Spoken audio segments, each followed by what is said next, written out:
Fantastic to have you with us for this webinar, Sustainable Cork Programme webinar series. And today is all about Corporate Sustainability Reporting Directive, CSRD, which I'm sure some of us, I'm sure, know a lot about. Certainly our speakers today, and thank you to our three speakers who will be introduced a little bit later on. We're delighted to have our sponsors and our partners, Cork Chamber, Skillnet, and also ESB Generation and Trading. And welcome.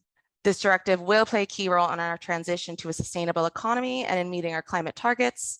And it also brings into play this unique principle referred to as double materiality that brings a new holistic approach to data and ESG reporting, meaning companies will have to disclose both the risks that they face regarding climate and ESG matters, and also their impact on both people and planet. I'm really happy to introduce Matt Evans with 91. Matt is a global investment manager based in London, and his goal is to provide long-term investment return for clients while making a positive difference for people and the planet. We absolutely believe in the importance of addressing, sustainable concerns, but encouraging companies to think about it from their perspective first. You will know your business better than a regulator or an investor, so be confident on putting that best and front foot forward first, being open that you might have areas of challenge or particular risk, and that actually stands you in a much better stead than just trying to cover off all areas and just get the boxes ticked. So we would absolutely encourage that detailed sort of fundamental approach and being very consistent and sort of open and transparent about your areas of risk and where you're able to address those concerns immediately and those areas that might take longer to address. I'm excited to introduce our next speaker for this morning. We have Laura Morrison joining us. Laura is a sustainability advisor and Munster network lead with Business in the Community Ireland. Laura supports and advises companies across a range of governance and social inclusion topics, including this corporate sustainability reporting directive. Now, practical things that you as an SME supplier can start thinking about in preparation. I'd say definitely, absolutely having a handle on your scopes 1, 2, and 3 greenhouse gas emissions and your active plans to reduce them. Look at how you can enhance traceability of your own products, and look at preemptively doing your own due diligence around any particular sensitivities that you have, because it's these things that are going to have to be reported on where there is an impact, where there is a risk. And these are most likely based around either the nature of an activity or its geography. So when you're extracting raw materials, when you're having an activity that's very water intensive, when your inputs are very climate vulnerable, where you're sourcing from a country that has weaker human rights or corruption protections, for example. I am happy to introduce our final speaker. We are really, really happy to have Derarca Dennis joining us. Derarca is partner and leader of climate change and sustainability services at EY. She brings over 20 years experience in financial and non-financial reporting.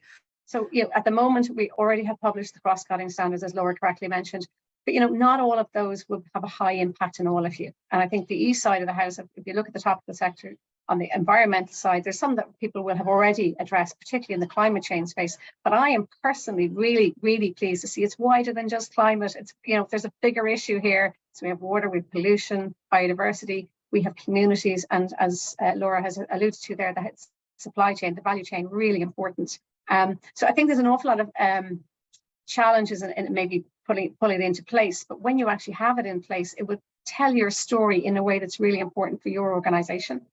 And there is, other standards coming that would be sector specific. So if you are in a particular sector, I suppose you'll watch out for that.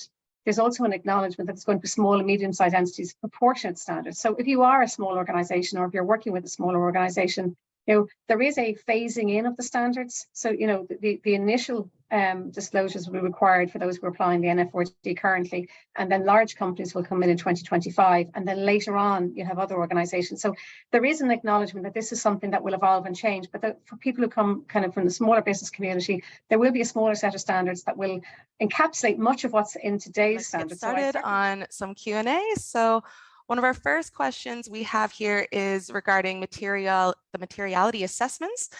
And in undertaking those, are there any standards out there now that companies can use to start assessing their that materiality assessment? Yeah, coming in from this double materiality perspective, which means on the one hand, you're looking at your classic materiality, which is financial.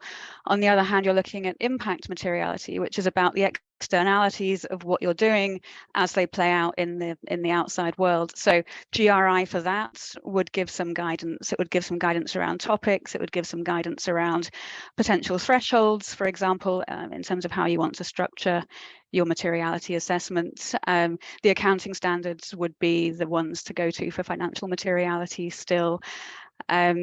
But marrying the two together, I think the actual double materiality as a discipline and as an exercise, something that not many companies have done or done well up to this point. We are seeing a few more examples coming through.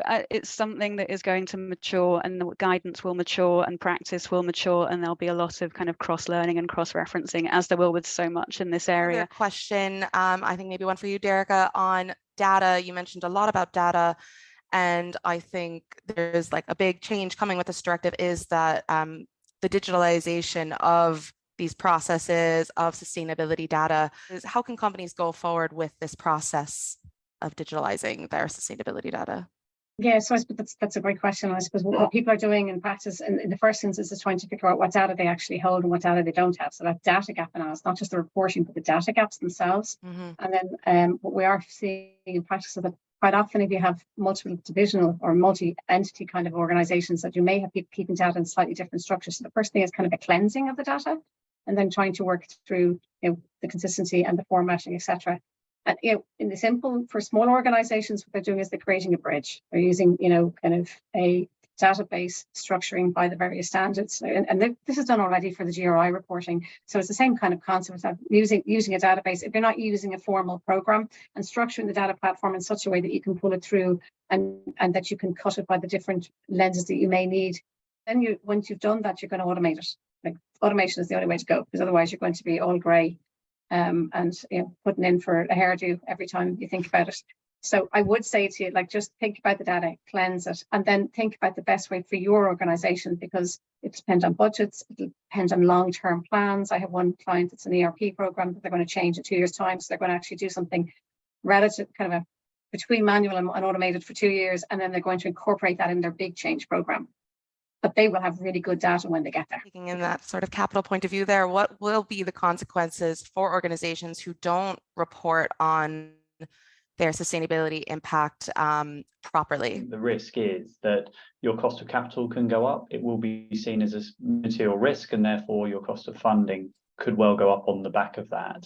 I think also, if it's not reported properly, the way we look at the risk side is potentially your customers might be less confident in giving you contracts or working with you if they can't really verify, your own internal standards, and the reporting will go some way to helping you on that basis. So I think it can seem very daunting for a lot of companies, especially at the smaller side, and therefore it goes back to the point I think we've all actually reiterated. These are standards, and therefore being very aware of what's material to you should be well understood by your supply chain and really help to offset that. How would you see this directive affecting the rest of the world? As in, do you see this EU standard becoming the global standard? So there will be divergence. It's not going to be the global, it's going to be I'd say it's the global gold star. So we will be producing the best information in Europe. But whether other jurisdictions who are not operating in Europe would want to take on the rigor of the CSRD would be another question. But I do think it will force the agenda and certainly put any company that's complying with it in the driving seat in terms of having good information.